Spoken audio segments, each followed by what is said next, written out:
Jadi bagaimana sekarang ni masalahnya adalah bagaimana kita nak mengikhlaskan diri kepada Allah Subhanahu Wa Taala. Apakah perintah yang disebutkan di dalam Al-Quran tentang dalam Quran dan juga hadis Nabi SAW tentang ikhlas. Disebabkan kita ini diperintahkan oleh Allah Subhanahu Wa Taala menjadi hamba-Nya di atas muka bumi ini, untuk kita menjadi khalifah.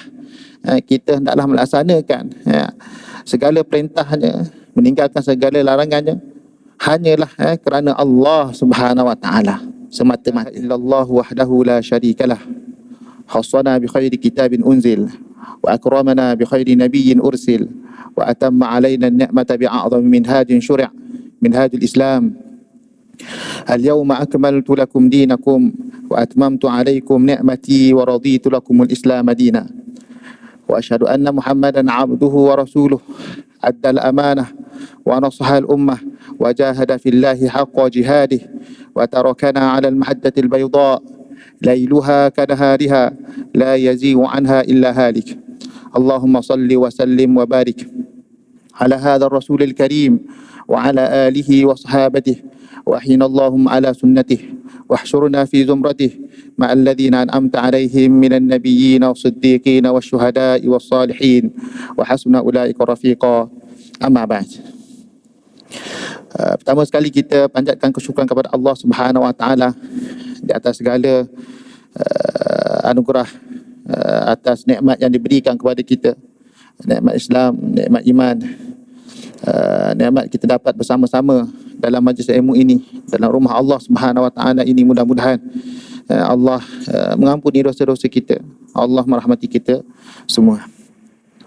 InsyaAllah pada hari ini, kuliah ini, maghrib kita pada hari ini adalah berkenaan dengan ikhlas. Ikhlas kita kepada Allah Subhanahu Wa Taala. Ikhlas itu bermaksudnya kita adalah jujur ataupun kita setulus hati kita, itu maksud ikhlas. Ataupun kita panggil juga dalam bahasa Melayu ni kita panggil nawaitu. Walaupun nawaitu itu bahasa Arab, tapi kita kata sebut nawaitu. So apa kita sebut dalam solat kita nawaitu, nawaitul wudu, kita sebut nawaitu. Maksud kita berniatlah, maksudnya kita berniat dengan niat yang tulus, yang hanya senya kerana Allah Subhanahu Wa Taala. Jadi yang itu kita faham.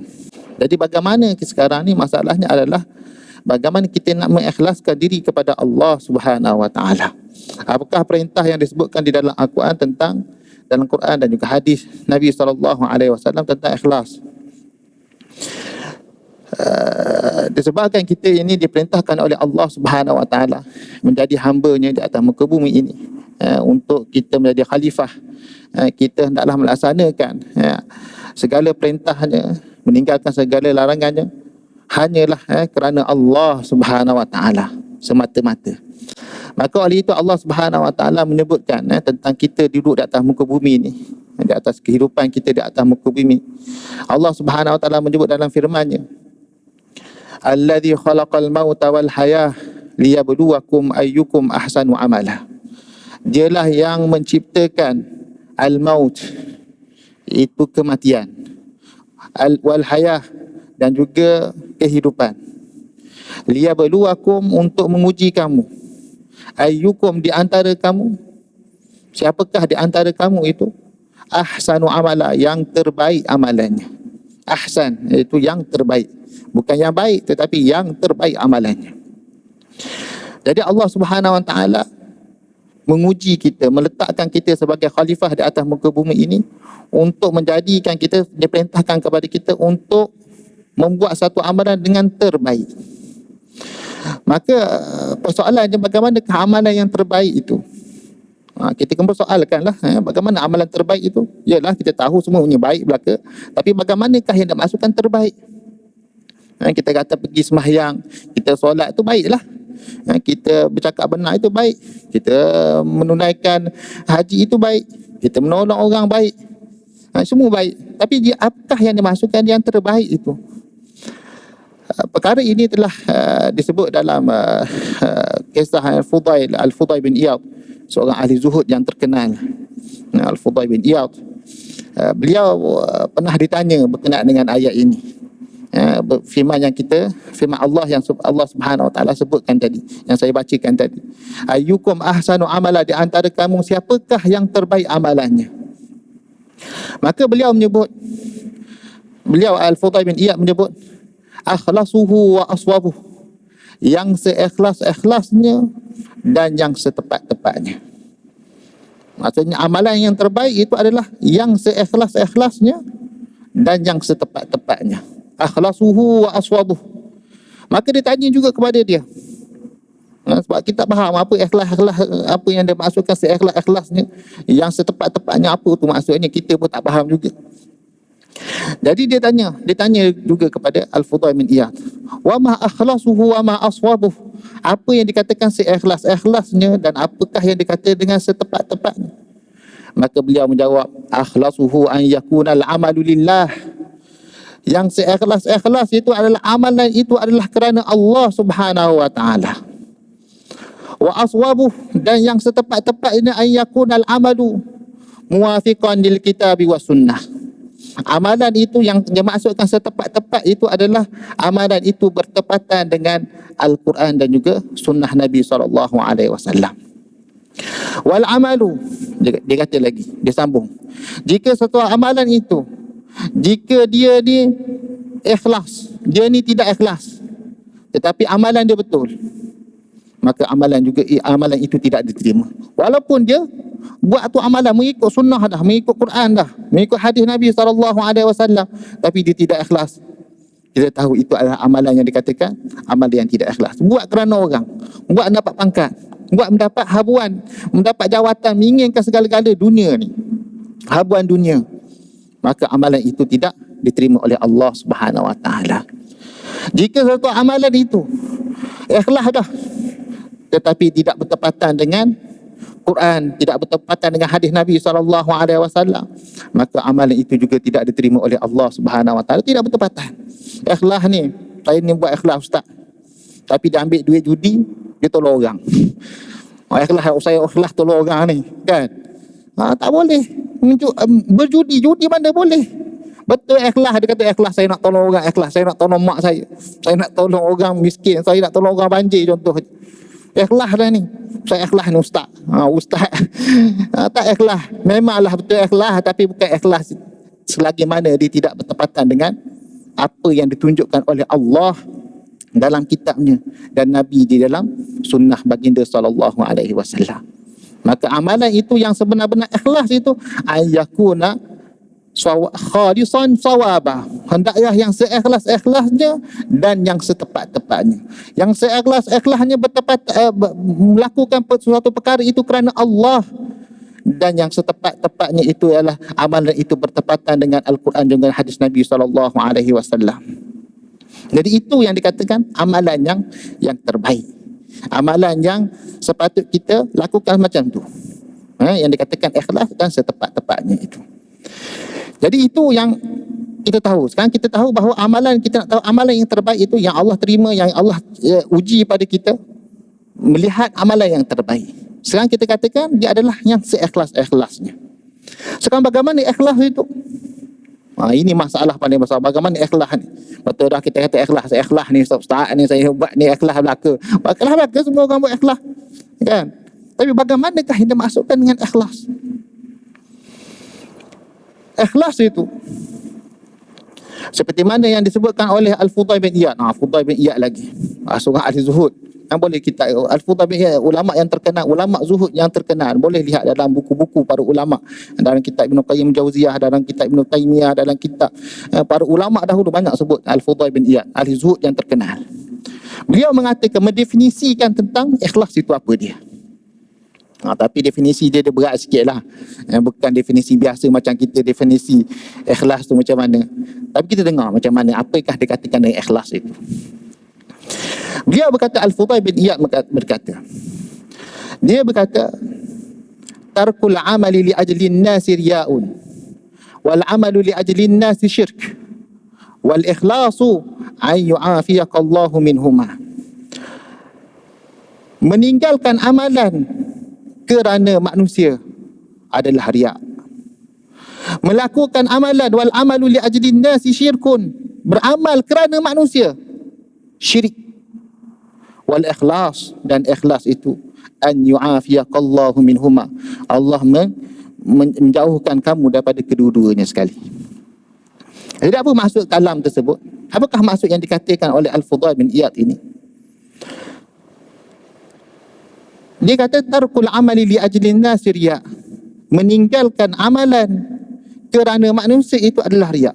Tinggalkan amalan, maksud tak buat. Tinggalkan amalan maksud tak buat lah. Sembahyang, puasa, ataupun baca Quran contohnya, tolong orang, tak buat. Sepatutnya dia kena buat, tapi dia tinggal kerana manusia, riya. Tak buat dah jadi riak dah. Belum buat, kalau biasanya kita kata tunjuk-tunjuk ke orang ni riaknya, ya, kita tunjuk orang ni, saya ni buat ni, saya bantu orang 50,000 kita pergi tolong orang banjir contohnya, kan, mau 50,000 tunjuk, itu dia katakan riak. Tapi kata Fudail bin Iyad, dia kata meninggalkan amalan kerana manusia, riak dah, belum tunjuk lagi. Ketat sikit dia punya undang-undang definisi yang disebutkan oleh Fudail bin Iyad. Riak tu. Kalau beramal pula, kalau tunjuk depan orang, yang itulah yang pula. Tadi kalau kita tunjuk depan orang, wal amalu li ajlin nas, melakukan satu perkara itu kerana manusia, syirkun. Beratlah kalau kita jadi macam Fudail bin Iyad ni, punah kita ni. Syirik tu. Kita katakan syirik khafi lah, tak adalah kita kata syirik tu keluar daripada Islam. Syirik bagi dia. Jangan pula kan kita kata orang buat gini kan syirik, tak ada, bukan syirik. Kita makam kita tak tinggi macam tu. Tapi melakukan amalan, dia kata apa? Melakukan amalan, buat, baca Quran, solat kerana manusia adalah apa? Syirik. Syirik. Tinggal pun tak boleh, nak buat pun tak boleh. Kan orang kata apa? Masuk mulut naga, keluar masuk mulut buaya. Nak keluar pun tak boleh, nak masuk pun tak boleh. Nak buat macam mana? Tinggal pun tak boleh. Nak buat pun tak boleh. Macam mana? Sudah, kita nak buat macam mana kita dengan amalan kita ni? Meninggal pun tak boleh, meninggalkan amalan. Buat amalan pun tak boleh. Itu apa? Kerana manusia. Maka amalan itu tertolak. Wal ikhlas wa an yu'afiyaqallahu minhuma. Ikhlas itu adalah menjauhkan Allah menjauhkan kita daripada kedua-dua perkara tersebut. Melakukan amalan, meninggalkan amalan kerana manusia. Jadi contohnya macam mana? Baru tadi kita bagi definisi. Definisi berat lah, kita bagi definisi tu berat. Tak apa, kita buat macam mana? Sebab saya nak beri contoh definisi ini sebab dia ada dua perkara. Iaitu buat dan meninggalkan. Kita laksanakan dan kita tinggalkan. Kedua-duanya tak boleh. Kita buat pun tak boleh kerana manusia. Tinggalkan kerana manusia pun tak boleh. Jadi dia ada dua aspek itu. Jadi kita tengok macam mana keadaannya. Yang pertama, wal amalu li ajlin nasi riya. Melakukan amalan kerana manusia adalah riya. Allah, apabila macam mana kita kalau kita nak lakukan satu amalan? Bagaimana kita nak satu amalan? Apabila kita pastikan, contohlah kita masuk masjid, kan? Apa yang patut kita lakukan dalam masuk masjid? Apa yang kita dengar daripada Nabi? Nabi ajar kita kalau masuk masjid itu kita solat apa? Tahiyatul masjid. Yalah, itulah, kan? Ambillah betul lah, ambil wuduk, kita niat, kan? Jadi maksudnya perkara yang patut kita lakukan adalah di antaranya adalah kita solat tahiyatul masjid. Kan? Jadi itu kita tahu. Kita belajar bahawa masuk masjid, tahiyatul masjid itu yang diperintahkan kepada kita. Sunat lah, bukan wajib. Kalau tak buat tidaklah berdosa. Tapi tak ada riak, kan? Jadi kita nak sebut macam mana bagaimana keadaan riak itu, bagaimana yang dikatakan ikhlas tak ikhlas itu. Jadi kita tahu kita nak masuk masjid. Jadi saya beri contoh waktu ketika solat Jumaat. Solat Jumaat bukan masa pandemik ni dia jarang-jarang. Okeylah, kisahlah macam mana pun, yang penting Jumaat ini ramai orang, dalam masjid ni penuh. Kan? Kita dah jauh, kita masuk, kan, kita dah lewat sikit. Biasanya orang sekarang nak cepat masuk masjid, kan, takut tak ada tempat. Jadi dia pun nak cepat juga, dia terlewat sikit je. Biasa datang lewat boleh masuk lagi duduk depan tak. Sekarang dah lewat, dia dah belakang dah. Jadi dia dah tengok dah berjauh. Ada tempat kosong, dia kata. Contohlah, ya, contoh. Saya nak buat cerita je supaya kita nak gambarkan bagaimana keadaan itu. Jadi dia nampak jauh, dia ada tempat dekat depan. Maka dia pergi ke depan, sampai ke depan. Dia nak semayang ni, sepatutnya dia kata apa? Dia tahu, dia belajar, dia kata apa? Kena semayang solat sunat apa? Tahiyatul masjid. Masuk masjid, tahiyatul masjid lah. Jadi dia nak semayang. Masa dia dah sampai kat tempat tu, dah letak sejadah, nak semayang ni, dia terfikir. Dia mula dah teringat, orang aku semayang dah pakai baju comel-comel dah ni, pakai serban bulat molek dah, pakai jubah. Jubah pun daripada mana pun saya tak tahu lah kan, daripada Morocco ke, pelik-pelik sikit dah. Nampak lain macam lah daripada orang lain. Orang pun mungkin lah, kalau orang tengok, boleh tengok dia nampak dia lain macam lah. Tapi dia sampai ke depan tu, dia fikir, aku semayang kau, kata aku ni bagus sangat. Dia fikir dah. Dalam hati dia bergundah gulana dalam hati itu, huru hara hati itu. Hati kita yang sedang berfikir itu sedang berkata-kata. Orang kata aku ni bagus sangat dia ni. Dah pakai serban, orang pakai serban ni. Kan? Dia kata dari hati dia kata, orang kata aku ni kan jadi, aku ni orang alim besar. Aku ni gini. Orang akan kata aku duduklah. Tu dia masalahnya. Dia kata pada diri dia kata apa? Aku duduklah. Siapa? Orang akan kata aku, kalau aku sembahyang, orang kata aku ni apa? Bagus. Aku ni orang alim, orang hebat. Dah pakai serban besar dah ni. Dia duduk. Dia meninggalkan amalan yang diperintahkan kepadanya. Kalau wajib perintah, maksudnya dia tahu perkara itu wajib, kena buat. Nabi minta suruh buat yang semayang tahiyatul masjid, masuk masjid, semayang tahiyatul masjid. Dia tinggal apa? Bukan kerana Allah, tapi kerana manusia. Dia fikir tadi, dia kata orang akan kata aku gini, orang akan kata aku gini, orang akan kata. Dia bedah hati orang ke? Dia bedah hati orang. Dia pergi jumpa hati-hati orang. Dia pergi tak orang tu, kamu cakap apa kat aku ni? Tak ada. Kita tak bedah hati orang, kita tak tahu hati orang. Dia yang membuat apa panggil spekulasi. Tu dia. Spekulasi terhadap hati-hati manusia. Tak boleh, dia tak tahu pun hati manusia. Kita mana tahu hati manusia? Kita pula bedah hati manusia. Kita pula menjalankan urusan Allah Subhanahu Wa Taala. Sebab Allah lihat pada hati. Kita pula buat kerja Tuhan. Sepatutnya kita tidak boleh buat macam tu. Jadi apa dia buat? Dia duduk meninggalkan amalan kerana manusia. Riak dah. Tu kata Al-Fudail bin Iyad, tak boleh. Jangan kita tinggalkan amalan kerana, jangan fikir orang lain pun jangan fikir. Kita buat ni kerana Allah, bukan kita buat kerana manusia. Lantak orang lah cakap apa pun. Orang nak beri pangkat orang tu bukan boleh beri kita kepada syurga. Orang tak boleh hukum kepada kita. Allah Ta'ala yang menghukumkan kepada kita. Allah lah yang memberi ganjaran kepada kita. Allah lah yang memberi pahala kepada kita, bukan manusia. Besar macam mana pun. Jadi kita buat tu kerana Allah. Tinggal kerana Allah. Tinggal. Tapi dia tinggal apa? Kerana manusia. Tak boleh. Kita sembahyang. Contohnya kita baca Quran kan. Kita tahu baca Quran ni perkara yang baik. Baca. Lepas tu terfikir, nak baca ni kan, duduk sorang-sorang kan. Kita ada handset kita, sekarang ni handset semua ada Quran. Biasalah, sama sekarang tak tahulah ada handset tak ada Quran tu, wallahualam lah. Tapi biasanya adalah kan. Biasanya yang suka download ni dia adalah Quran, aplikasi Quran. Bacalah Quran. Tapi kalau dia fikir, kan, dia baca Quran ni yang kes kedua pula. Kes kedua apa? Baca Quran. Dia ambil handset dia kan, lepas tu dia baca Quran.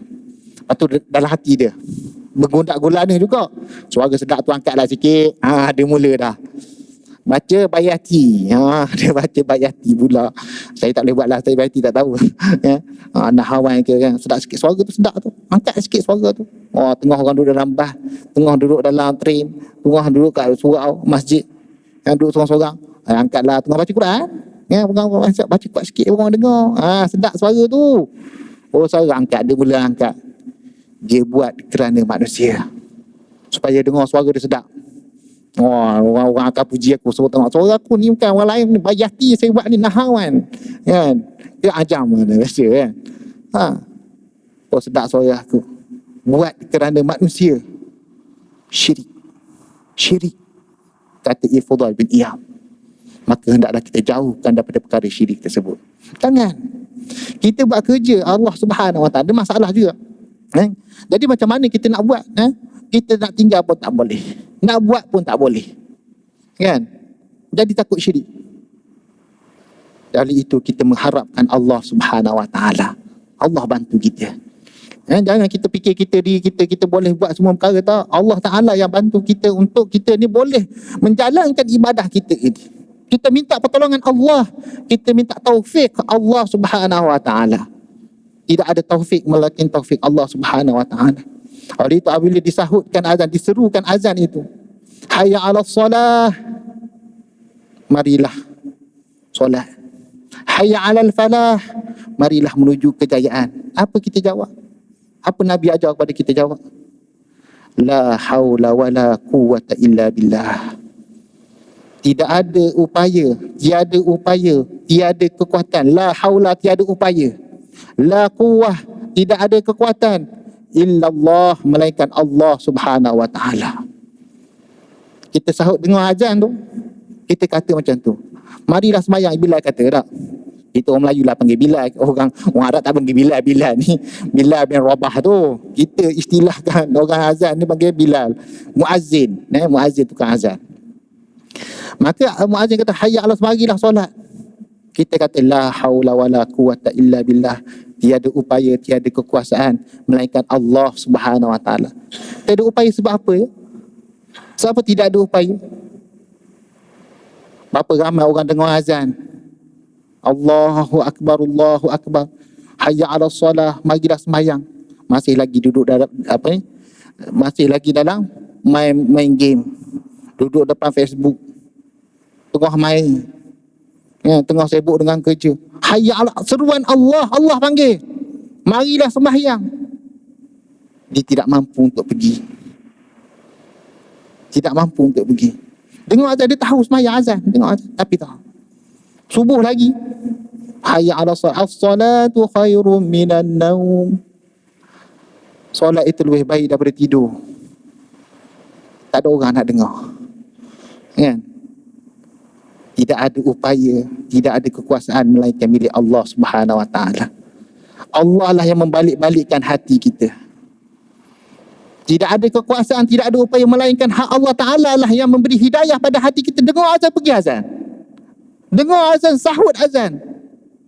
Berapa ramai lagi orang yang dengar azan, dia tak pergi. Dia tahu azan, tapi tak pergi. Sebab apa?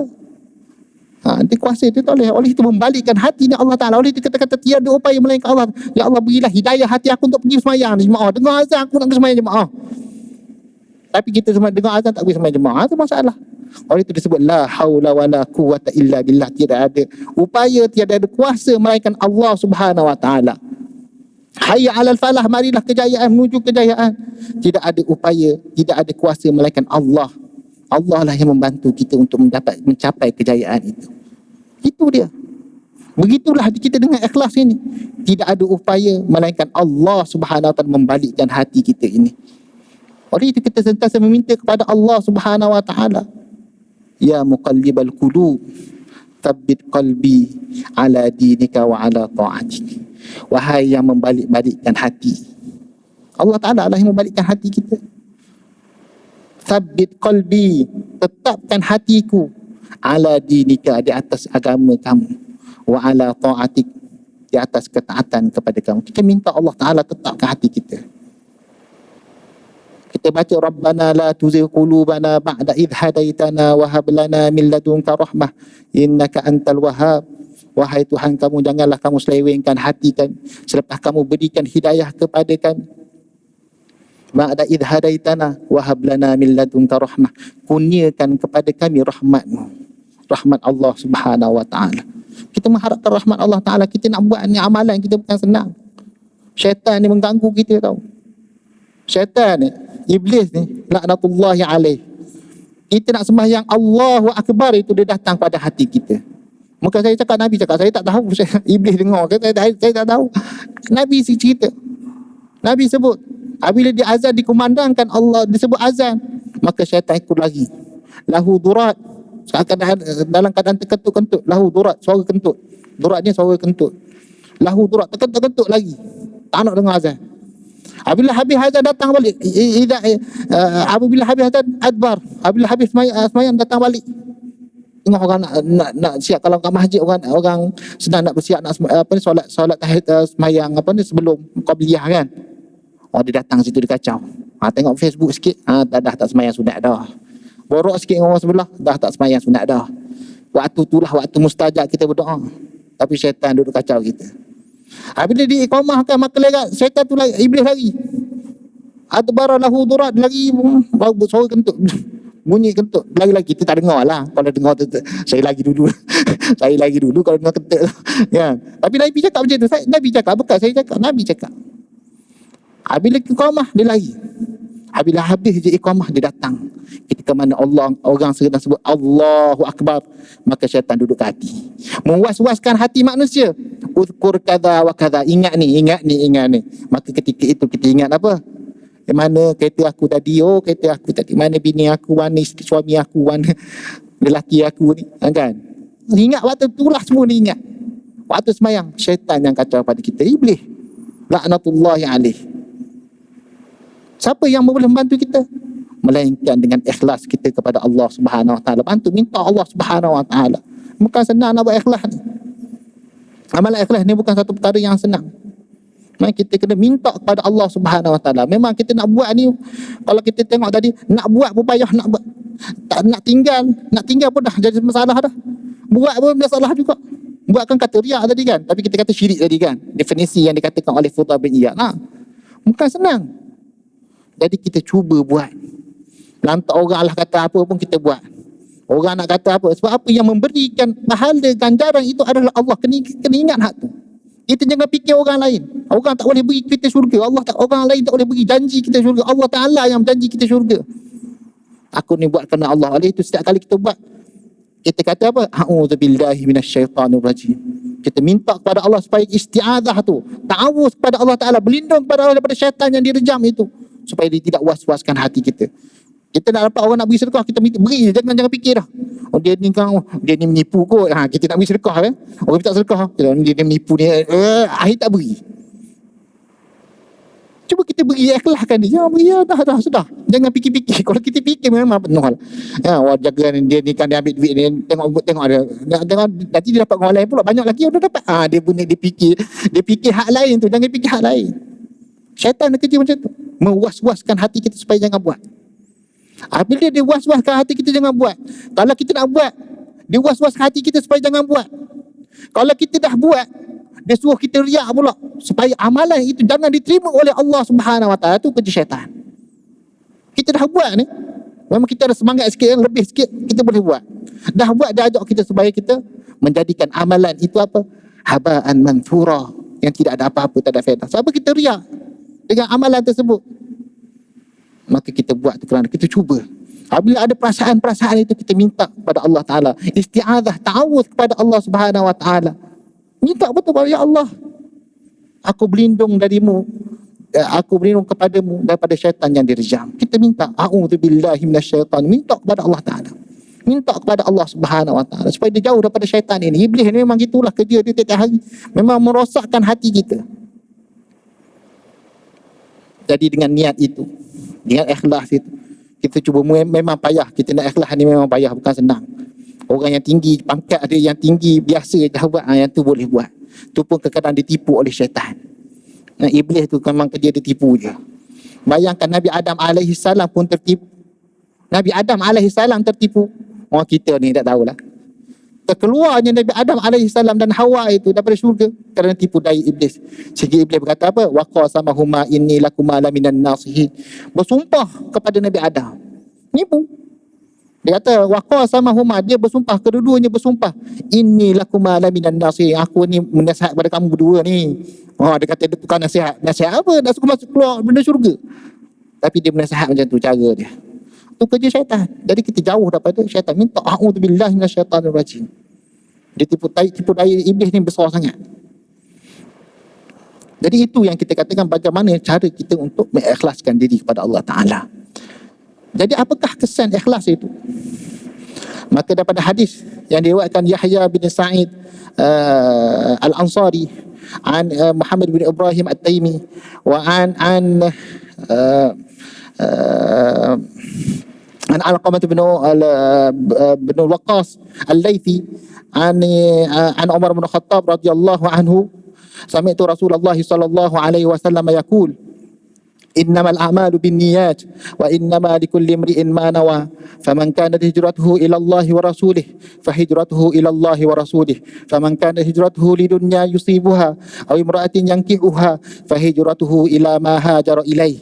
Rawahu muttafaqun alaih, rawahu imamul muhaddithin. Hadis yang diriwayatkan daripada Umar bin Khattab radhiyallahu anhu daripada Nabi sallallahu alaihi wasallam, Nabi bersabda, innamal a'malu binniyat, setiap amalan itu dengan niat. Setiap amalan mesti dengan niat. Tidak ada amalan melainkan dengan niat. Jika kita ada niat, tidak ada tujuan dalam kita buat amal, maksudnya orang tidak ada akal. Orang yang buat tak ada niat, orang tidak berakal, orang bodoh.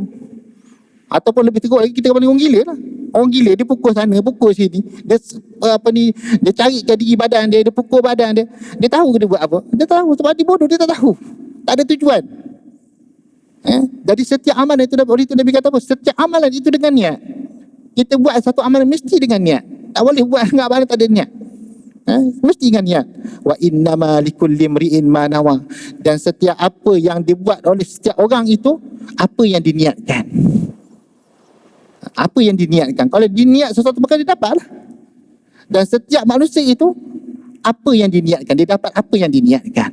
Maka Nabi beri contoh, faman kanat hijratuhu ila Allah wa rasulih fa hijratuhu ila Allah wa rasulih. Sesiapa yang hijrah, dia buat hijrah kerana Allah dan Rasulnya, maka hijrahnya dapat keredaan Allah dan mendapat keredaan Rasulnya. Niat apa yang diniatkan, dia buat, dia dapat apa yang diniatkan. Dia niat berhijrah itu kerana Allah, maka dia dapat Allah, dia dapat Rasulnya. Itu dia. Setiap apa yang diniatkan, dia dapat.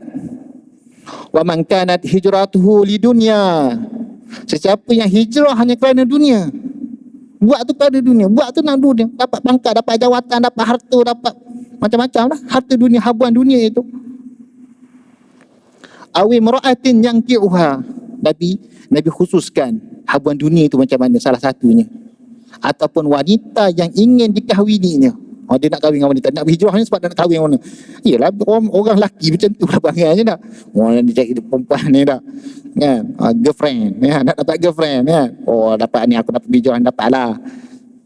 Inginkan kahwin, fahijratuhu ila ma hajara ilaih. Maka Nabi kata apa? Maka hijrah apa dia dapat? Kalau dia dapat nak kahwin, tadi nak kahwin, dapat kahwin. Kalau dia hijrah dia kerana dapat pangkat, maka dapatlah pangkat tu, dapatlah pangkat.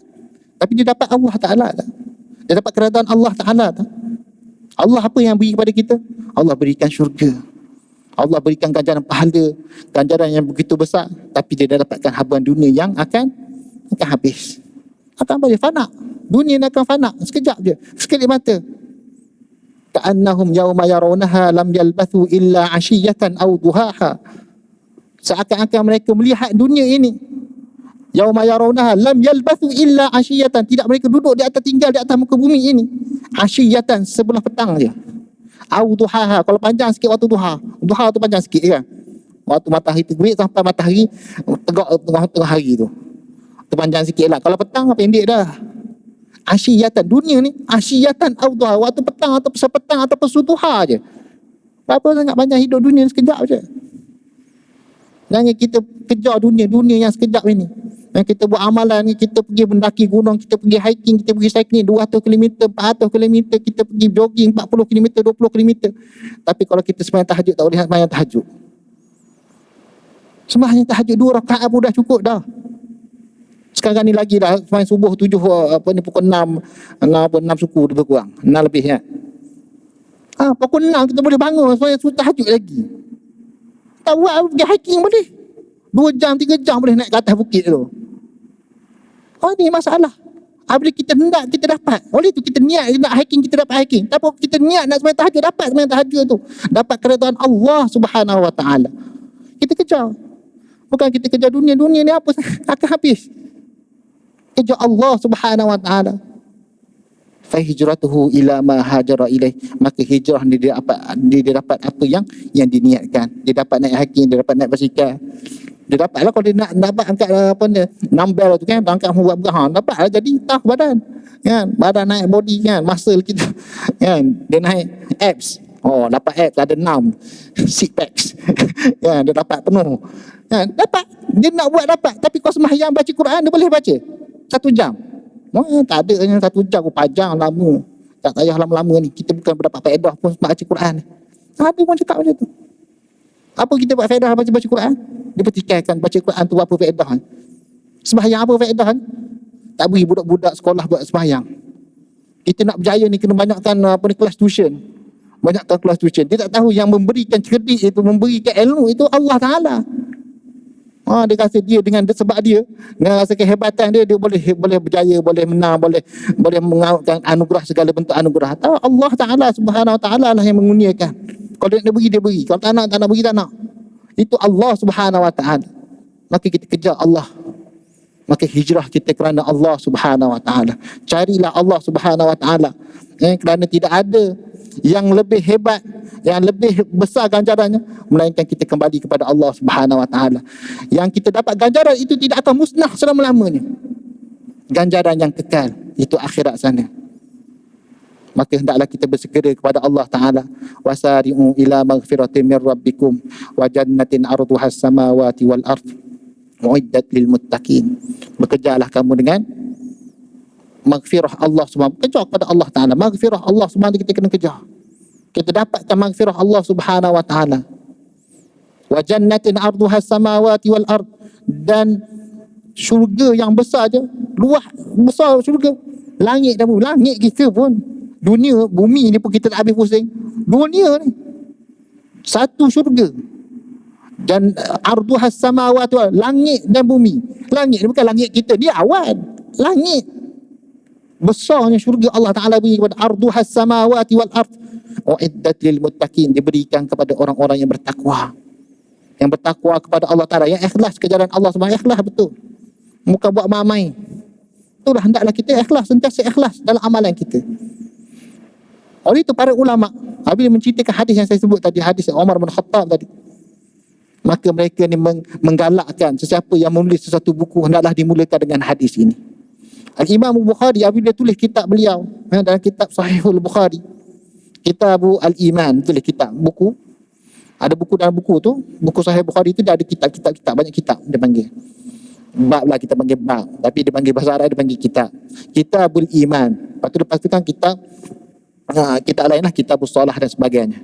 Kitabul Iman, bawah dia Babu Badi'il Wahyi, bab pada menyatakan permulaan wahyu. Wahyu lah, Nabi turun wahyu tu, cerita bagaimana keadaan permulaan wahyu.